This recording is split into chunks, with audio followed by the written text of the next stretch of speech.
Coba kita ingat, Tifa itu bukan akademisi netral. Dia itu aktivis politik yang dibungkus dengan jas dokter. Dan banyak sekali ucapannya di masa lalu yang menunjukkan bahwa dia sudah penuh kebencian terhadap Jokowi sejak lama. Orang yang benci nggak mungkin bisa jadi pengamat jujur. Karena di matanya, semua yang Jokowi lakukan salah. Dia bisa bilang angin pun bergerak salah kalau Jokowi yang meniup.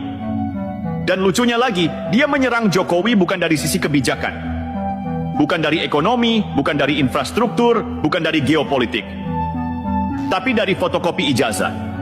Ini kayak orang nggak bisa menang debat soal isi kepala, lalu pindah ke ngebahas warna sepatu. Padahal, kalau kita bongkar satu persatu, ijazah Jokowi itu sudah diverifikasi ke institusi pendidikan yang bersangkutan. UI menyatakan ijazah itu sah.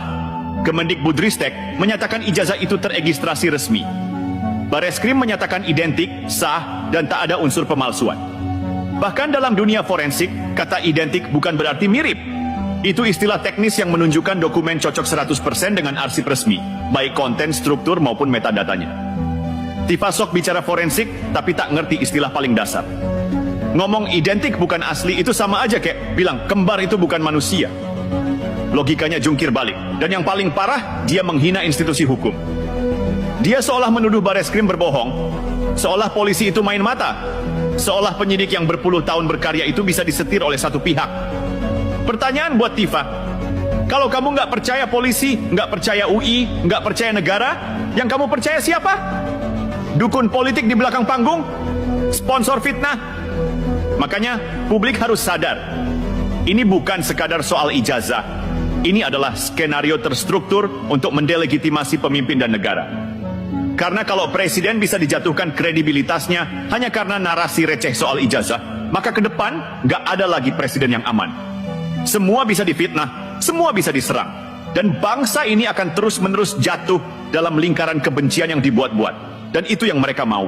Dan kali ini kita tutup narasi ini dengan tamparan logika, fakta, dan prestasi. Yang tak bisa disangkal bahkan oleh Tifa dan kawan-kawan yang hidupnya hanya bisa bernyanyi sumbang di tengah kemajuan. Pertanyaannya sekarang sederhana. Kalau benar Jokowi ijazahnya palsu, kalau benar dia cuma tukang kayu yang menyusup ke istana, lalu siapa yang bangun jalan tol 2040 km? Siapa yang menyambungkan Papua ke Indonesia Barat dengan Trans Papua?